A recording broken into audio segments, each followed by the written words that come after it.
Story बताता हूं कि इसमें क्या हुआ था।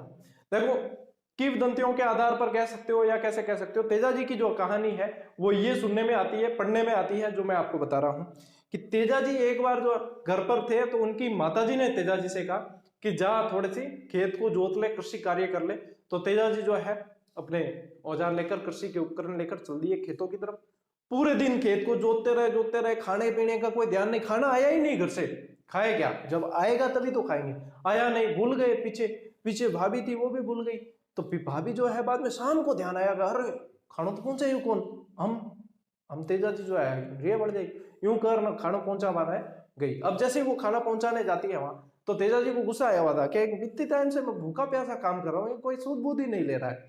तो जैसे ही आए तो उन्होंने जो है अपनी भाभी को सुनाना शुरू कर दिया कि आए खाना वगैरह लेकर नहीं आए टाइम पर, इतने टाइम से काम कर रहा हूँ, वो कर रहा हूँ, ये कर रहा हूँ, तो कि ये खाना जो है पशु पक्षियों को डाल दे, नहीं खाना मेरे। तो भाभी को भी गुस्सा आ गया, अरे कि मेरे ऊपर क्यों गुस्सा कर रहे हो, करना है अपनी पत्नी पर करो, अपनी पत्नी को तो आपने ससुराल में छोड़ रखा है, करना है तो उस पर करो, पराई स्त्री पर गुस्सा करने से क्या होगा। ये बात जो है तेजा जी को अखर गई। तेजा जी ने वहीं से जो है अपनी घोड़ी, यानी कि ये इनकी जो घोड़ी लीलन है, इसके ऊपर सवार होकर वहीं से निकल गए अपने ससुराल के लिए। जितने में बीच में कुछ बताते कि आप शकुन होते हैं, तो उनके ज्योतिष को पूछवाते भाई, टीपणों उपणों दिखावा नहीं, मारवाड़ी में क्या टीपणों दिखावा मतलब कोई दिखाते हैं ज्योतिष को कि आप शकुन है, कुछ क्या होने वाला है। ज्योतिष ने भविष्यवाणी की कि तेजा जी अब जिस जगह जा रहे हैं, जिस रास्ते पर, उसी रास्ते पर जो है अब इनकी मृत्यु लिखी हुई है। तो माता जी ने उनको रोकने का बहुत प्रयास किया कि आप रुक जाओ, यूं वो, तेजा जी नहीं माने, क्योंकि दिल पर चोट लग गई थी। सबसे ज्यादा चोट जो है वचनों की लगती है, शब्द जो होते हैं वो सबसे ज्यादा चुभते हैं, और वो चुभ गए थे। तब क्या हुआ कि अब ये निकल पड़े वहां से, वहां गए। सासू जी बताते हैं कि गाय दूह रही थी, और तेजा जी जैसे ही पहुंचे, गाय ने दूध की बाल्टी की लात मार दी। सासू जी को क्रोध आ गया, फिर से इनको भला बुरा कहने लगे। तो तेजा जी वहीं से जो है वापस निकल गए। जब भला बुरा कहीं से कोई सुनता है तो वहीं से निकल गए। इतने में इनकी पत्नी को पता चला कि अपने ये आए थे, ठीक है ना, ये वो ऐसे ही कहते हैं ना, नाम नहीं कहते हैं इसमें, पति के लिए नाम का उच्चारण जो है राजस्थानी कल्चर में बहुत कम। तो ये आए थे, उनको पता चला, अपनी सहेली जो लाछा गुजरी थी उनको भेजा मनाने के लिए, अरे कि ये आए थे और ऐसी ऐसी घटना हो गई, वो तो चले गए वापस, जाकर उनको मना के लेकर आओ। तो फिर वो गई, लाछा गुजरी ने जैसे तैसे समझा बुझाकर जो है राजीनामा कर पाचा लिया है तेजा जी ने पाचा आया। और तेजा जी एक रात के लिए रुके थे वहीं। तेजा जी रुके, इतने में क्या हुआ कि रात को जो है लाछा गुजरी की गायों को मेर के मीणा चुरा कर ले गए। अब मेर के मीणा चुरा कर ले गए लाछा गुजरी की गाय। अब लाछा गुजरी वहां पे योद्धा जो थे, तेजा जी को कहा कि ऐसी ऐसी बात हो गई, मेरी गाय जो है वो चुरा कर ले गए।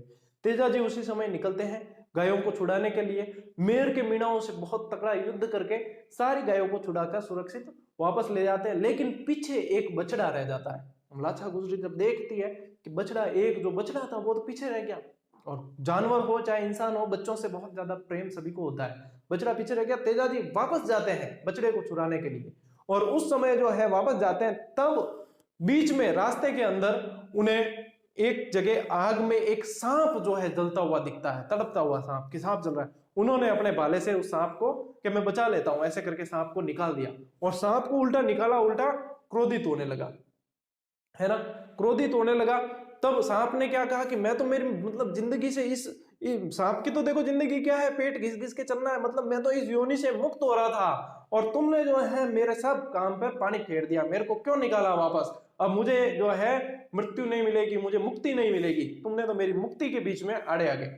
तेजा जी क्या, अरे यार मैं तो एक तो बचाए होता ने, तू उल्टो मेरे ऊपर ही चढ़े, ये मुक्ति नहीं मिली, वो नहीं मिली, मैं तो बचाया, मर तू तो क्या मर तो नहीं, मेरे मुक्ति मिलती है, क्या मैं मुक्त होने वाला था, तुमने बचाया, मैं तो तुझे डसूंगा।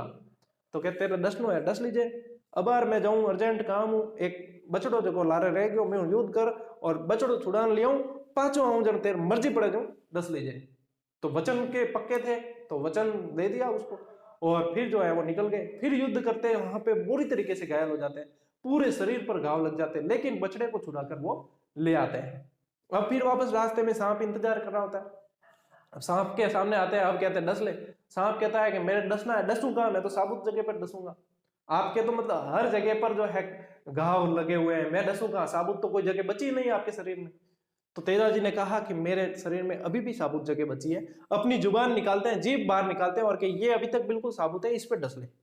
और फिर सांप ने उनको वहां पे, सेंदरिया नामक स्थान था अजमेर के पास में, ब्यावर के पास है अजमेर में, सेंदरिया नामक स्थान पर सांप ने डसा। और फिर सांप ने इनको एक मतलब बात भी कही, एक चीज वरदान दी कि तुम्हारे थान पर या तुम्हारे मंदिर पर जो है सांप के डसे हुए का इलाज होगा। ये बात उन्होंने कही और तेजा जी की जो है वहां पे मृत्यु हो जाती है। अब तेजा जी की सुरसुरा गांव में होती है मृत्यु, सेंदरिया में डसा, सुरसुरा में, क्यों जहर चढ़ते टाइम लगता है, सुरसुरा के अंदर मृत्यु हो जाती है। और मृत्यु जब होती है तो इनकी सूचना बताते हैं कि इनकी घोड़ी जो है वो सूचना पहुंचाती है, क्योंकि घोड़ी पर सवार ही होते हैं और वो घोड़ी लेकर जाती है तो सूचना जो है घोड़ी पहुंचाती है, ऐसे बताते हैं।